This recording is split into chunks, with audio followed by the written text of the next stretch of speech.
Իհարկե շատ դժվար է Տիկին Անդրեասյանից հետո խոսել կրթության արդիականացման և հանրային ակնկալիքների մասին, բայց վերջին 3 տարիների իմ աշխատանքի որպես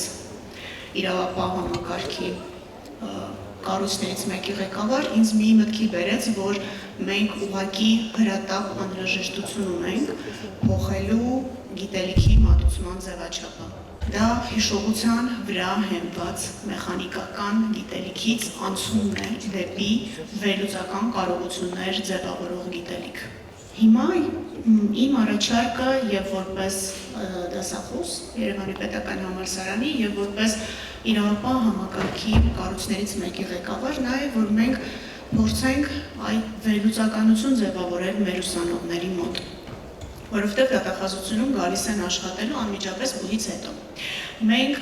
համարյա ցենզ չունենք ստաժի հետ կապված եւ տեսականորեն մագիստրատուրայի առաջին կուրսում ուսանող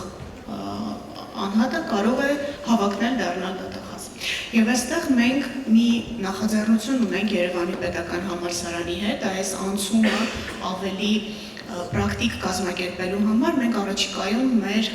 ենթակառուցվածքում կբացենք պաշտոնապես Երևանի պետական համալսարանի ստորաբաժանումներից մեկը, դա կլինի մեր իրավաբանական լաբորատորիան, որտեղ այս պրակտիկ հմտությունները, որոնք կարծես համալսարանը դեռևս օբյեկտիվ պատճառներով չի հասցնում ուսանողներին փոխանցել, մենք փորձենք այդ բացը լրացնել այդ ձևաչափով եւ այդ գիտելիքը փոխանցել։ Պատկերացնում ենք, որ գիտելիքը, որը պետք է փոխանցվի, առաջին հերթին պետք է լինի կառուցվածքային։ Ընդհանրապես մեր մտածողությունն է կառուցվածքային։ Մենք ուսանողներին ասում ենք հիշի, օրինակ, ինչ է ասված զսպումների եւ հակակշիռների մեխանիզմի մասին, որովհետեւ դա դրված է իշխանությունների տարանջատման հիմքում, եթե լսարանում իրավաբաններ կան, բոլորը հիմա իրենց առաջի կուրսի դասագիրքը հիշեցին։ Հետագայում երբ ես վերադառնում եմ այն գիտելիքին, որ ինձ տրված է, շատ շնորհակալ եմ այդ գիտելիքի համար իհարկե, բայց կարծում եմ, որ այսօր մենք մեր ուսանողների հետ պետք է աշխատենք այն հիմնական հասկացությունների եւ իմաստային հանգույցների վրա, որոնք կազմում են այդ մտածողության կառուցվածքն ու ցանցը։ Օրինակ, ինչ է նշանակում լիբերալ, ինչ է նշանակում շուկայական տնտեսություն, ի վերջո ինչ է նշանակում մարդու իրավունք։ Եվ սա չպետք է անենք զուտ պատմական զարգացման կոնտեքստում։ Մենք կարող ենք մեր ուսանողներին սովորեցնել փայլուն այդ պատմական զարգացման ամբողջ շղթան, բայց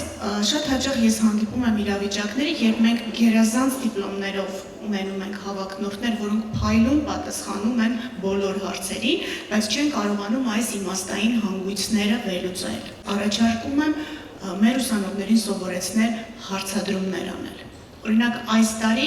ես դասավանդում եմ 2-րդ կուրսում բակալավրիատի եւ ինձ համար մեծագույն հաճույքով բացահայտել եմ, որ ամբողջ իմ դասաժամն անցնում է այս հարց ու պատասխանի ձևաչափով եւ իմաստավորված հարցերի ձևաչափով, այսինքն իմ ուսանողները չեն ալարում կարդացած գալ դասին եւ մենք ոչ թե զուտ մեխանիկական գիտելիք ենք իրար փոխանցում, այլ վերլուծում ենք այն հասկացությունները, որոնք կան նոր քրեական օրենսգրքում։ Տիկին Անդրեասյանը կարևոր շեշտադրում արեց, որ գիտելիքը ինքը չի կարող լինել, անտրամաբանական է, որ լինի այդ տառապանքի աղբյուր, ընդհակառակը գիտելիքը ինքը պետք է մարդուն լուսավորի, չէ, որովհետև ժամանակակից գիտելիքը, եթե գնում ենք հետ լուսավորչականության ժամանակաշրջանից հաշված, ինքը եկել է հենց մարդուն երջանիկ դարձնելու համար։ Դրա համար ես կարծում եմ, որ մեզ մոտ նաև կրթության ձևաչափը պետք է փոփոխության ենթարկվի։ Իմ նպատակը որպես դասախոս, երբ ես ամեն շաբաթ գալիս եմ դասի, նա է, որ իմ ուսանողները հաճույքով գան դասի։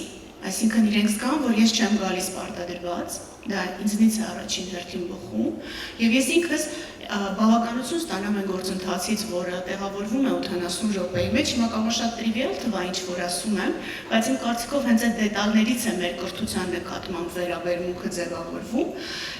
Մեր աշխատանքը Երևանի պետական համալսարանի հետ կլինիկայի մեր իրավաբանական լաբորատորիայի շրջանակներում այ հենց այս ուղղությամբ է գնալու։ Առաջին հերթին, որ մեր ուսանողները, ովքեր գալիս են, սովորեն վերլուծել, 1, երբևէ չստորադասեն տեսական գիտելիք այն պրակտիկ հմտություններին, որը կա, այլ կարողանան դրանք համադրել, եւ երբեք գիտելիքին չվերաբերվեն որպես այ ինչ-որ մի կուռքի կամ ինչ-որ մի կաստային պատկանելության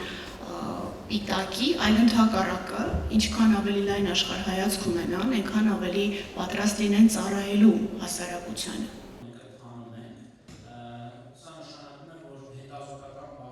Փորձեմ այնպես խոսքս կառուցել, որ ենթադրում եմ գուցե թե չեն հասցրել գործընկերներս վերելու առումով եւ այս օրինակ հատվածի կողմից թիրախային ներդրումներ, որպեսզի Երևանի պետական համալսարանը կենսական Զերում մեզ բարձրացնում են օրինակ մարզային բուհերի Կարևոր է արձանագրել, որ միայն որակյալ ընդհանրապես համալսարանական կրթությունը